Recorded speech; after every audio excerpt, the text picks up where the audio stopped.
Les enfants, changement de plan. Aujourd'hui, nous allons bien étudier ensemble une grande femme de la dynastie Joseon, mais à la demande de votre prof d'art plastique, nous allons aborder sa vie sous l'angle de la peinture. Comme vous allez étudier les natures mortes avec elle, on s'est dit que ce serait intéressant de vous présenter ce qu'il se faisait en Corée au XVIe siècle. Mais avant ça, posons d'abord le contexte et la position de notre artiste dans la société coréenne de l'époque. La dynastie des Yi, plus connue sous le nom de royaume de Joseon, a régné sur la Corée pendant près de 400 ans, de la fin du XIVe siècle à celle du XIXe siècle. Au cours d'une période aussi longue, le royaume a évidemment connu de nombreuses mutations, et en particulier au XVIe siècle, qui constitue une période de transformation et de changement à tous les étages. De la politique à l'économie, en passant par l'agriculture, la société, l'art ou encore la culture. Avant d'en apprendre plus sur notre héroïne du jour, revoyons ensemble le contexte de l'époque et les nombreux bouleversements qui s'y produisent. Dans cette première vidéo, nous allons poser le contexte politique et anthropologique avec la position de notre héroïne dans la société. Dans la prochaine, nous reviendrons ensemble sur le contexte éducatif et artistique en exposant la vie d'artiste de notre peintre.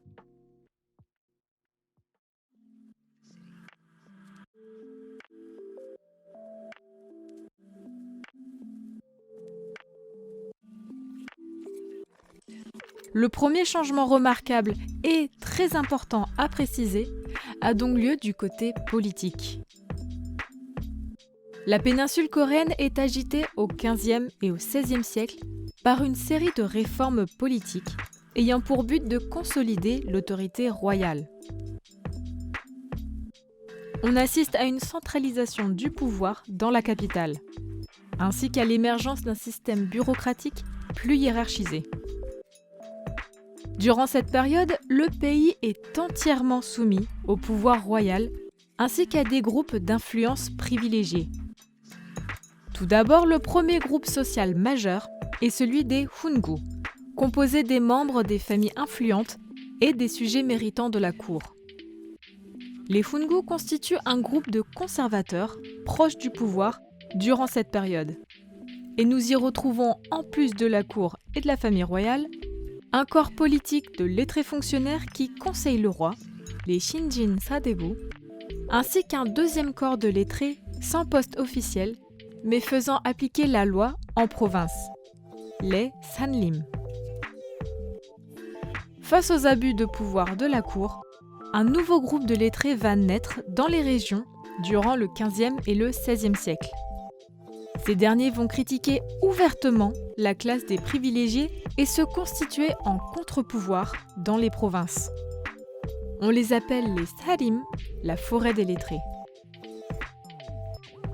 Dans le cadre de la centralisation du pouvoir politique, les familles membres des Hungu manœuvrent afin de tirer avantage de la situation. Les familles influentes profitent notamment de la centralisation pour récupérer illégalement la propriété des terres agricoles. Cette manœuvre conduisit à creuser le fossé entre l'élite dirigeante et le bas peuple. En réaction, les Salim, qui étaient davantage répartis dans les régions, deviennent le clan qui va tenir tête au grand groupe de conservateurs. Ils vont brièvement accéder au pouvoir royal à la fin du XVe siècle, à la faveur du roi Seongjong. Ce dernier ne s'entendait plus avec les hauts fonctionnaires privilégiés de l'époque et choisit d'employer les Sarim pour rééquilibrer l'autorité royale et pour promouvoir la politique confucéenne.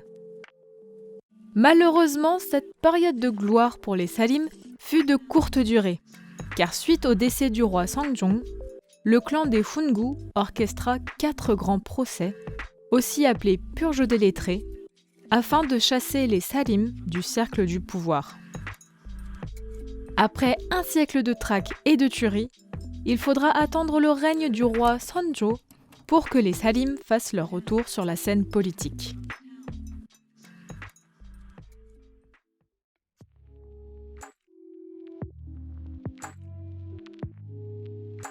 Là, c'est le moment de briser quelques idées reçues sur le sujet. Lorsque j'ai écrit mon premier script, j'avais basé ma description de la place de la femme dans la société coréenne de la période de Joseon sur une partie de mes anciens cours d'histoire coréenne et sur plusieurs recherches croisées faites sur le net. Toutes ces sources semblaient dire grosso modo la même chose, que Joseon possédait un système patriarcal dans lequel la place de la femme était proche du néant. Mais évidemment, il est bien absurde d'espérer résumer 4 siècles d'histoire en seulement 2 lignes.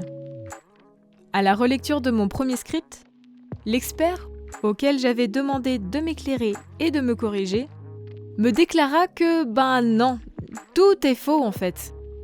Ou presque.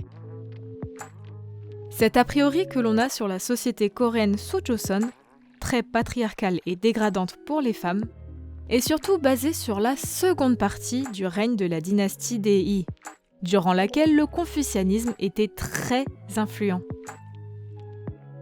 À l'inverse, pendant la première moitié du royaume de Joseon, les traditions et coutumes très matriarcales de la décennie précédente perdurent. Les femmes étaient encore relativement indépendantes. Les familles prenaient soin d'éduquer leurs enfants, garçons ou filles, sans distinction de sexe. Après leur mariage, les jeunes filles avaient toujours une certaine autonomie vis-à-vis de leur belle famille. Ces libertés avaient tendance à agacer les lettrés confucéens, qui furent à l'initiative d'instaurer en Corée un système patriarcal calqué sur celui de la Chine.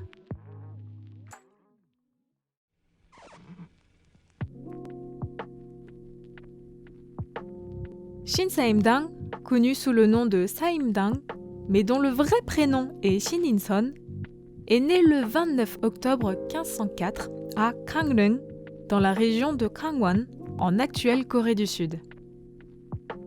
Elle est la deuxième des 5 filles d'une famille de notables très influents à l'échelle nationale.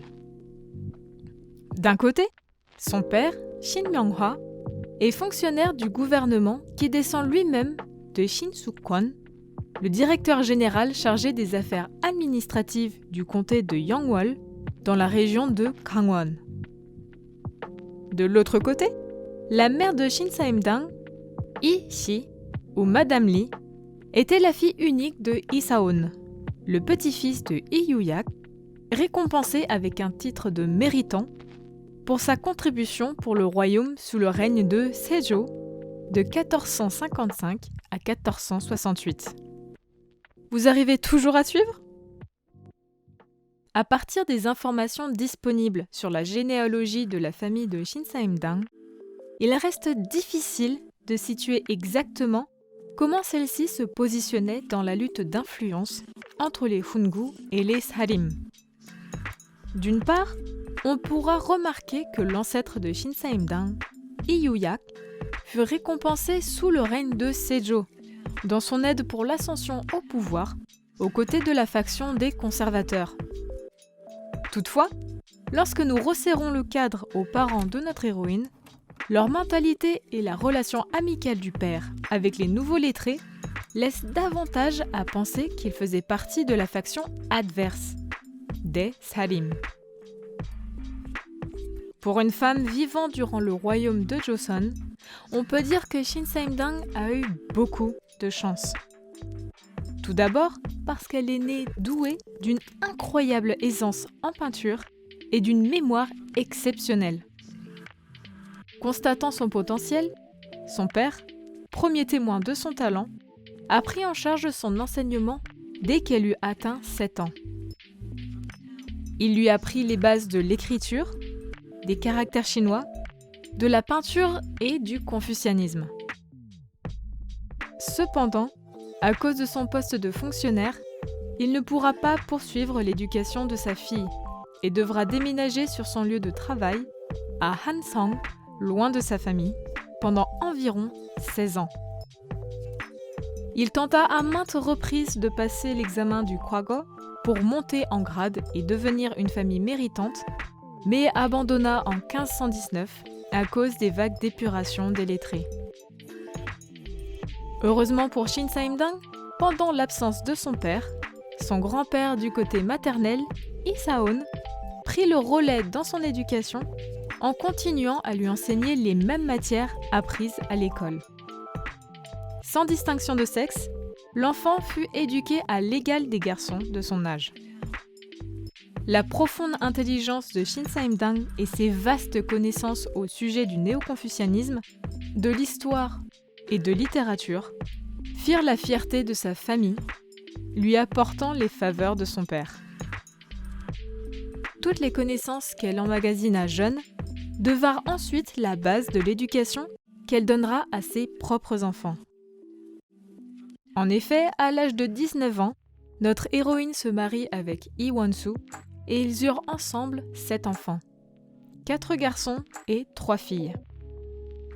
Alors que son époux allait s'occuper ailleurs, Shin Saimdang éleva seule ses enfants en leur transmettant toute la connaissance et valeur qu'elle possédait. Son enseignement fut d'ailleurs très fructueux, car au sein de cette grande fratrie, au moins 3 noms sont restés ensuite dans l'histoire. Lee Me-chang et Lee Woo, l'une de ses filles et l'un de ses fils, qui sont devenus peintres, et surtout Lee, un autre de ses fils qui devient l'une des figures de proue des Sarim et qui deviendra un personnage emblématique du néo-confucianisme. L'idylle de Shin Saimdang et de Lee Won-soo n'a été que de courte durée, car son mari avait une maîtresse, Kwon-si. Shin Saimdang était au courant de cette relation adultère, et comme le remariage était contraire aux valeurs du confucianisme auxquelles elle croyait, elle implora son mari de ne pas épouser sa maîtresse lorsqu'elle aura disparu. Malheureusement, Lee Won-soo ne respecta pas la volonté de sa femme. En effet, Shin Saimdang mourut des suites d'une maladie cardiaque le 17 mai 1551, à l'âge de 47 ans, et son mari se remaria dans l'immédiat après son décès avec sa maîtresse, Kwon-si. 다 달라 연구탑 둥근저 올라앉아 암남산 만남산 석벽강 영천강 좌우령을 넘어들어 부산 방무 할마국에 강동 다리를 시각에 건너 평양은 연관점 금양로를 구경하고